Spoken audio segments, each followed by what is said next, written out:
السلام علیکم ورحمۃ اللہ وبرکاتہ۔ وعلیکم السلام ورحمۃ اللہ شیخ وبرکاتہ۔ موصوف، ٹھیک ہوں، پاکستان میں آج کل بڑی سردی چل رہی ہے، اللہ آپ کے لیے آسانی کہیں فرمائے۔ برف باری ہوئی ہے، کہیں بارشیں ہوئی ہیں، اور جہاں بارشیں نہیں بھی ہوئی وہاں جو ہے وہ سردی کی شدید لہر وہاں بھی موجود ہے۔ تو اس سلسلے میں جو ہے وہ خصوصاً مغرب کے بعد زیادہ سردی ہو جاتی ہے۔ تو مغرب عشاء کی جماعت اگر آدمی جو ہے وہ شدید سردی کی وجہ سے ایک ہفتہ مسلسل پڑے تو اس کی کہاں سے گنجائش ہے؟ علماء کرام کی رہنمائی سے ہمیں مستفید فرمائیں۔ انشاءاللہ اللہ آپ کو انشاءاللہ۔ خوش رکھے۔ جزاکم اللہ خیر۔ السلام علیکم ورحمۃ اللہ وبرکاتہ۔ وعلیکم السلام ورحمۃ اللہ وبرکاتہ۔ بالکل صحیح فرمایا۔ میں دہلی میں رہ کر ابھی جدہ واپس لوٹا ہوں اور شدید سردی کے موسم سے گزر کر گرمی کے اس موسم میں آیا ہوں کہ ابھی میں نے اے سی بند کیا ہے تاکہ میں آپ لوگوں کے لیے ویڈیو ریکارڈ کر سکوں۔ دیکھیے، اس سلسلے میں اہل علم کا اختلاف پایا جاتا ہے کہ سردی میں آیا نمازیں جمع کی جا سکتی ہیں یا نہیں۔ میں آپ کو لے کر چلتا ہوں سماحت شیخ دکتور عرفات۔ جی ہاں، یہ ایک بڑی علمی شخصیت ہیں، عرفات بن حسن المحمدی حفظہ اللہ۔ انہوں نے کیا فرمایا، کیا جواب دیا، سنتے ہیں۔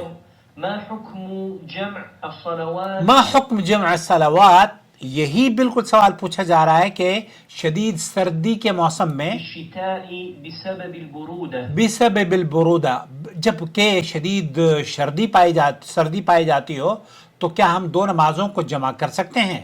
الجمع بين الصلاتين من أجل البرودة لا بأس به۔ شیخ یہ فرماتے ہیں کہ سردی کی وجہ سے، جب کہ شدید سردی ہو، اور جو سردی کا ماحول آپ نے ذکر کیا ہے گاؤں میں یا ہمارے یہاں ہماچل پردیش میں یا آپ کے یہاں مری اور دوسرے علاقوں میں وہ بہت ٹھنڈ ہوتی ہے، ایسی ٹھنڈ میں يؤذن في ذلك، یؤذن فی ذلک، ایسی صورت میں اہل علم کا اختلاف ضرور ہے، لیکن شیخ کی رائے یا شیخ کے علم کے مطابق کچھ علماء کہتے ہیں کہ نہیں، جس طریقے سے آپ دکانوں پر جا کر کام کرتے ہیں اسی طریقے سے آپ دوسرے کام آپ انجام دیتے ہیں، نمازیں بھی اسی طریقے سے پڑھیں۔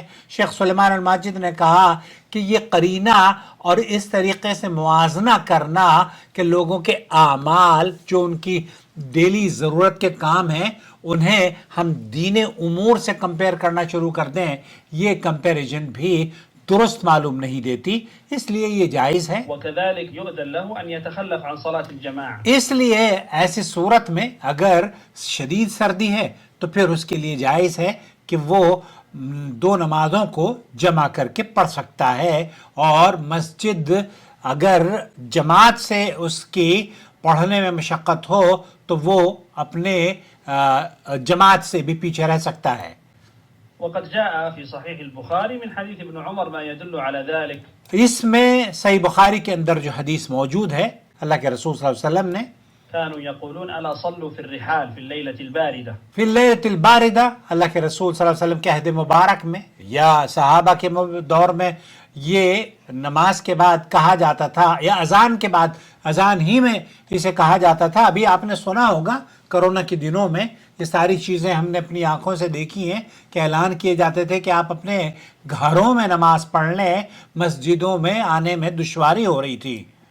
والجمع بابه أوسع، جمع بابہ اوسع، دو نمازوں کو جمع کرنا اس میں بڑی وسعت پائی جاتی ہے۔ بعضهم يظن أن الجمع لا يكون إلا مع القصر، بہت سارے لوگوں کا خیال یہ ہے کہ جمع صرف دو نمازوں کو صرف سفر میں ہی ممکن ہے، یہ درست بات نہیں ہے۔ وأشد المذاهب تشددا في باب الجمع هم الأحناف، احناف کے بارے میں شیخ نے شدید لفظ استعمال کیا ہے کہ احناف اس بارے میں شدت اختیار کرتے ہیں۔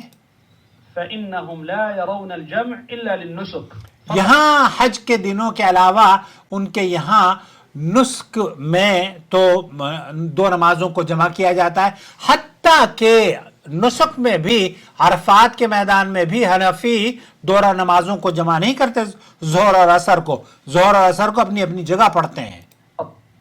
في مزدلفة مزدلفہ میں البتہ دو نمازوں کو پڑھتے ہیں، في عرفة. اور عرفہ میں بھی. وہاں تو عرفہ کے میں نے آپ کو بتایا نا کہ ان کے یہاں تو ہمارے جب حنفی تھے ہم نے تو باقاعدہ طور پر لوگوں کو یہی بتایا کرتے تھے کہ بھائی اپنے خیموں میں الگ الگ نماز پڑھو.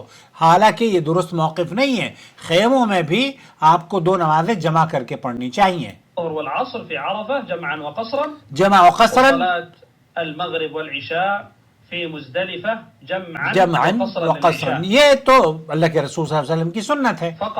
فقط. اس کو احناف، اس کے بہت سارے احناف قائل ہیں. وهذا غير صحيح.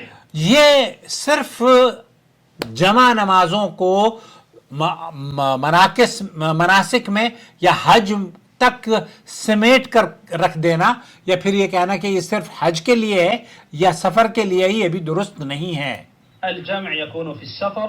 الجمع يكون في السفر، جمع نمازوں کو، دو نمازوں کو جمع آپ سفر میں بھی کر سکتے ہیں. الجمع يكون في المرض. آپ اگر مریض ہیں، اللہ تعالی ہمارے بیماروں کو شفا عطا فرمائے، تب بھی آپ دو نمازوں کو جمع کر سکتے ہیں.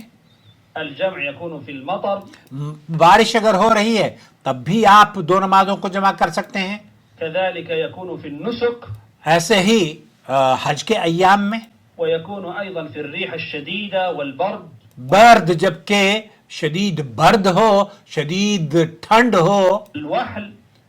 حتى المرأة المستحاضة. حتی المرأة المستحاضة، شیخ یہ فرما رہے ہیں کہ حتیٰ کہ وہ عورت جس کو حیض کے بعد بھی خون آتا رہتا ہو، جس پر نماز پڑھتی ہو اور پڑھنے میں مشقت ہوتی ہو، تو ایسی عورت جو معتاد ایام ہوتے ہیں نا 6-7 دن، اس کے بعد بھی اس کو خون آتا رہتا ہے، وہ عورت بھی دو نمازوں کو جمع کر سکتی ہے. يجوز لها أن تجمع بين الصلاتين.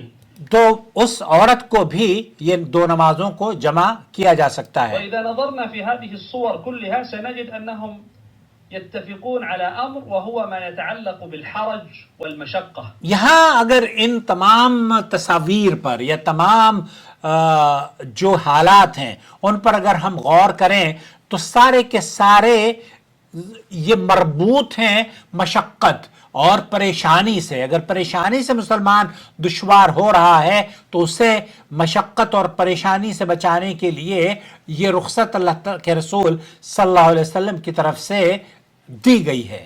فمتى ما وجد الحرج متى ما وجد الحرج، جب کہ مشقت یا پریشانی ہو ووجدت المشقة لا بأس أن تجمع بين الصلاتين. تو ایسی صورت میں آپ دو نمازوں کو جمع کر سکتے ہیں، سواء كانت العشاءين أو كانت الظهرين. آپ عشاءین یعنی مغرب اور عشاء اور ظہر اور عصر کو جمع کر سکتے ہیں. ظہر عصر کے ساتھ عصر، ظہر کے ساتھ مغرب، عشاء کے ساتھ عشاء مغرب کے ساتھ، ان نمازوں کو آپ جمع کر کے پڑھ سکتے ہیں. يعني العصر والظهر أو المغرب والعشاء. مغرب والعشاء. والنبي عليه الصلاة والسلام جمع بين الظهر والعصر والمغرب والعشاء كما جاء في الصحيحين. صحیحین کے اندر اللہ کے رسول صلی اللہ علیہ وسلم کا عمل موجود ہے کہ آپ نے دو نمازوں کو جمع کیا ہے، ظہر عصر مغرب اور عشاء، من غير خوف من غیر خوف ولا مطر. ولا مطر.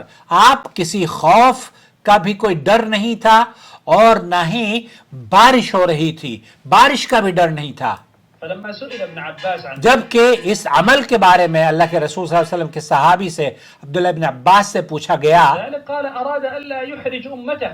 تو آپ علیہ السلام کے صحابی نے بہت شاندار جواب دیا، جس سے یہ فرمایا کہ امت کے لیے تاکہ حرج نہ ہو، کوئی پریشانی اور دشواری امت نہ گزرے. العلماء قالوا لا بأس من الجمع عند الحرج. یہاں علماء کا یہ موقف ہے کہ جب حرج ہو، جب مشقت ہو، جب پریشانی ہو، جب انسان کو ایسی ضرورت محسوس ہو کہ دو نمازوں کو جمع کرنا اس کے لیے ضروری ہو تو وہ کر سکتا ہے. هذه الصور هذه الصور، المرض سفر، المرض، المطر، إلى آخره. الی آخری. وہی جو بیمار ہیں، مسافر ہیں، یا مشقت میں ہیں، سردی کے ایام ہیں، یا تیز ہوائیں چل رہی ہیں، یا بیماری ہے، یا کرونا کی بیماری ہے، سردی کے نزلے زکام میں بھی ایسا اگر آپ کو بخار اور پریشانی اس قدر ہے تو آپ مغرب اور عشاء جمع کر کے اپنے گھر پہ پڑھ سکتے ہیں. ويؤكد ذلك قول ابن عباس من غير خوف من غیر خوف ولا مطر. يعني أنه جمع في شيء آخر مما قد تقرر عندهم أن المطر والخوف لا بأس من الجمع بين الصلاتين. یہاں اللہ کے رسول صلی اللہ علیہ وسلم کے صحابی نے اس بات کا بالکل وضاحت کے ساتھ علماء قالوا لا باس من الجمع عند الحرج. علماء نے فرمایا کہ حرج مشقت کی حالت میں جمع بالکل جائز ہے، سفر، بیماری، بارش میں اور اسی طرح کے دیگر حالات میں. اور اس کی تائید میں ابن عباس رضی اللہ تعالیٰ عنہ کا وہ قول کہ من غیر خوف ولا مطر، ابن عباس کے قول سے بھی یہ بات ثابت ہوتی ہے.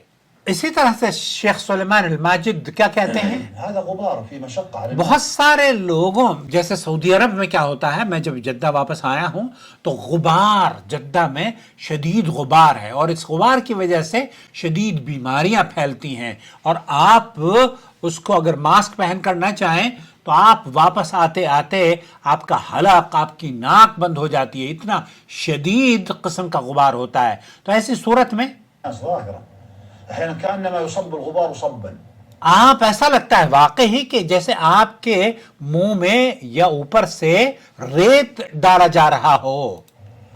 وكذلك أيضا الصقيع الشديد وجد معه ريح. ریح، ایسے تیز ہوائیں چلتی ہیں. تو شیخ سلیمان الماجد بھی یہ کہہ رہے ہیں کہ بالکل دو نمازوں کو جب مشقت اور ضرورت محسوس ہو تو جمع کیا جا سکتا ہے. اس لیے چاہے آپ پاکستان میں ہوں، ہندوستان میں ہوں، گاؤں میں ہوں، دیہات میں ہوں یا شہر میں ہوں، جب آپ کو مشقت ہو، پریشانی ہو، تو اس لیے اسلام نے آپ کو رخصت دی ہے. آپ اپنی نمازوں کو جمع کر کے سردی، گرمی، برسات کی وجہ سے اپنے گھر میں پڑھ سکتے ہیں. واللہ اعلم. آپ کو میری رائے سے یا اہل علم کی رائے سے اختلاف ہو سکتا ہے، لیکن ادب اور شائستگی سے اگر آپ اس کا اظہار کرنا چاہیں تو ہم آپ کا خیر مقدم کرتے ہیں. اور اگر آپ اس چینل کو سپورٹ کرنا چاہیں تو ہمیں آپ کی سپورٹ کا انتظار رہے گا. جوائن ممبرشپ کے ذریعے ہمیں سپورٹ کیجئے تاکہ ہم اس طرح کی ویڈیوز آپ کی خدمت میں لے کر حاضر ہوتے رہیں اور جو صحیح موقف ہے وہ آپ تک پہنچانے کی جسارت کرتے رہیں.